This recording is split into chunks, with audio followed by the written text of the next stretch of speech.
ഒടുവിൽ അർജുൻ്റെ ലോറി കിട്ടി. അർജുൻ്റെ ലോറിയോടൊപ്പം തന്നെ അർജുൻ്റെ ശരീരവും കിട്ടി. അപ്പോൾ ഇത്രയും നാളത്തെ കാത്തിരിപ്പിന് ഒടുവിൽ വിരാമമായി. അപ്പോൾ നമുക്ക് മനസ്സിലാക്കേണ്ട ഒരു കാര്യം എന്ന് വെച്ച് കഴിഞ്ഞാൽ ഇതൊരു പോരാട്ടമായിരുന്നു. കാരണം അർജുന് വേണ്ടിയിട്ടും അല്ലെങ്കിൽ അർജുൻ്റെ ആ ലോറിക്ക് വേണ്ടിയിട്ടും മണ്ണിടിച്ചിലിൻ്റെ അന്ന് മുതൽ തുടരെയുള്ള തിരച്ചിലും കാര്യങ്ങളും കൃത്യമായ സ്പോട്ടുകളിലൊന്നും അല്ല ആദ്യം തിരഞ്ഞതെങ്കിൽ പോലും, കാരണം നമുക്ക് കൃത്യമായ ഒരു സ്പോട്ട് നമുക്ക് ലഭിക്കാത്തൊരു സാഹചര്യം ഉണ്ടായിരുന്നു. അങ്ങനെയുള്ള സാഹചര്യങ്ങളിൽ നിന്ന് എന്തായാലും അവസാനം കുറേ ദിവസങ്ങളുടെ അല്ലെങ്കിൽ 70 ദിവസത്തിന് മേളിലുള്ള ഒരു പരിശ്രമത്തിന് അവസാനം എന്തായാലും ലോറിക്കുള്ളിൽ നിന്ന് അർജുൻ്റെ ഭൗതിക ശരീരവും ലഭിച്ചു. അപ്പോൾ നമ്മൾ ഇതിൽ നിന്ന് മനസ്സിലാക്കേണ്ട വേറൊരു കാര്യം എന്താണെന്ന് വെച്ച് കഴിഞ്ഞാൽ അർജുൻ്റെ ഈ ഒരു ശരീരം അല്ലെങ്കിൽ ഭൗതിക ശരീരം ലഭിക്കുവാനായിട്ട് പോരാടിയവരിൽ അർജുൻ്റെ കുടുംബത്തോടൊപ്പം കട്ടയ്ക്ക് കൂടെ നിന്നത് മനാഫ് എന്നൊരു വ്യക്തിയാണ്. അർജുൻ്റെ ലോറിയുടെ ഓണർ. അദ്ദേഹം അവസാനം വരെ പോരാടി. കാരണം അദ്ദേഹം ഇതിൻ്റെ ഇടയ്ക്ക് കുറേ കുത്തുവാക്കുകൾ കേട്ടു. ഇത് അർജുനും മനാഫും തമ്മിലുള്ള ഒരു അഡ്ജസ്റ്റ്മെൻ്റാണ്, അല്ലെങ്കിൽ മനാഫിൻ്റെ കുറേ കള്ളക്കളികൾ മാറാൻ വേണ്ടിയിട്ടുള്ള കുറേ കാര്യങ്ങളാണ്. ഇങ്ങനെ കുറേ കാര്യങ്ങളൊക്കെ അദ്ദേഹവും ഒരുപാട് പേരുദോഷം കേട്ടു ഇതിൻ്റെ ഇടയ്ക്ക്. കാരണം മീഡിയയ്ക്ക് എന്തെങ്കിലും വാർത്ത ഉണ്ടാക്കാൻ വേണ്ടി ഇങ്ങനെ കുറേ കാര്യങ്ങൾ പറയാമല്ലോ, ഒരാളുടെ തലയിൽ കെട്ടിവെക്കാം. അതിൻ്റെ ഇടയ്ക്ക് ഈശ്വർ മാൽപേ എന്നൊരു നല്ല മനുഷ്യൻ ഇറങ്ങി പല ദിവസങ്ങളായിട്ട് ആ ഒരു പുഴയുടെ ആഴങ്ങളിൽ മുങ്ങിത്തപ്പി അർജുൻ്റെ ലോറിക്കും അർജുനുമായിട്ട്. പക്ഷേ അദ്ദേഹം ഏകദേശമൊക്കെ ഒന്ന് അടുപ്പിച്ച് കൊണ്ടുവരുന്നതിൻ്റെ സമയത്ത് തന്നെ അവിടെയുള്ള ഗവൺമെൻറ് അല്ലെങ്കിൽ പോലീസ് ഒഫീഷ്യൽസുമായിട്ട് പ്രശ്നങ്ങളുണ്ടാകുകയും അദ്ദേഹം അവസാനം തിരച്ചിൽ നിർത്തി പോവുകയാണെന്ന് പറയുന്ന ഒരു സാഹചര്യം വരെ ഉണ്ടാകുകയും ചെയ്തു.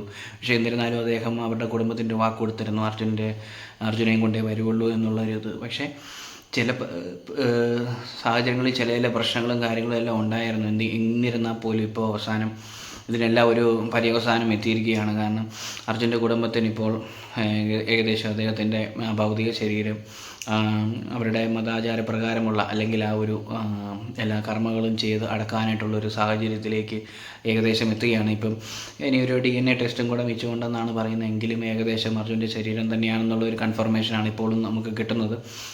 ഏകദേശം ഇതിനായിട്ട് പരിശ്രമിച്ച ഒരുപാട് ആളുകളുണ്ട്. പിന്നെ പ്രത്യേകിച്ച് നമ്മുടെ മീഡിയാസിനെ കുറിച്ച് പറയാൻ മീഡിയാസ് പലതരം വാർത്തകൾ ഉന്നയിച്ചിരുന്നെങ്കിൽ പോലും അത് മാത്രമല്ല, ഈ വിഷയങ്ങളെല്ലാം അവിടെ നമ്മുടെ വയനാട് ഉരുൾപൊട്ടലും അതുപോലെ തന്നെ മറ്റ് ഹേമ കമ്മിറ്റിയും കാര്യങ്ങളൊക്കെ വന്നപ്പോൾ ഈ വിഷയം ഇടയ്ക്കിടയ്ക്ക് മാറിപ്പോയിരുന്നെങ്കിൽ പോലും അവിടെ വേറൊരു ഈ ലോറിക്കായിട്ടുള്ള പരിശ്രമങ്ങൾ നടക്കുന്നുണ്ടായിരുന്നു.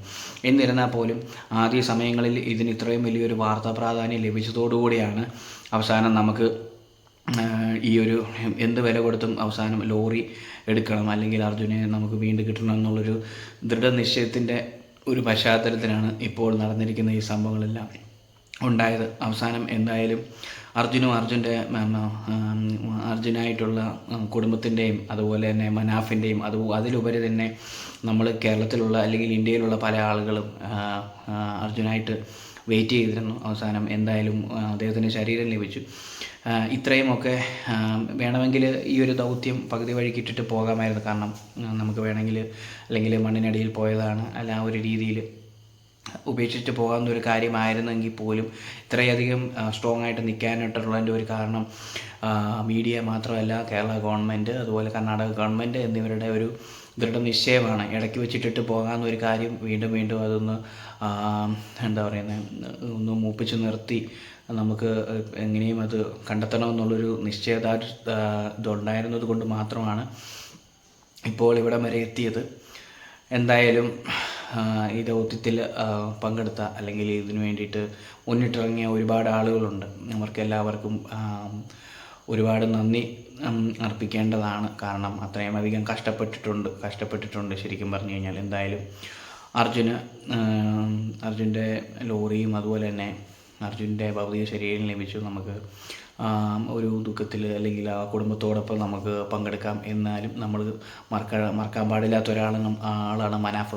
അതിൻ്റെ ഇടയ്ക്കും പറയുന്നുണ്ട് ആ ലോറിക്കായിട്ടാണ് മനാഫ് നിന്നിരുന്നതെന്ന് പറഞ്ഞ പല ആളുകളുമുണ്ട്. അദ്ദേഹത്തിന് ആ ലോറിയും അതേ തടികളും കിട്ടിയാലേ മറ്റ് അദ്ദേഹത്തിൻ്റെ ഫിനാൻഷ്യലായിട്ടുള്ള കാര്യങ്ങൾക്ക് വേണ്ടിയിട്ടാണെന്നൊക്കെ പറയുന്ന ആളുകളുണ്ടായിരുന്നു. എങ്കിലും അവസാനം മനാഫ് പറഞ്ഞ ഒരു വാക്കുണ്ട്, എനിക്ക് ലോറി വേണ്ട, അതിലുള്ള അർജുനെ മതി, ലോറി നിങ്ങളിതിന് ശേഷം ആ പുഴയിൽ താത്തിക്കുമെന്ന് വരെ പറയുന്നുണ്ട്. അതൊക്കെ ഒരു മനസ്സാണ് അദ്ദേഹത്തിൻ്റെ, ഒരു വലിയ മനസ്സും നമുക്കിതിൻ്റെ അകത്ത് നമുക്ക് കാണാവുന്നതാണ്.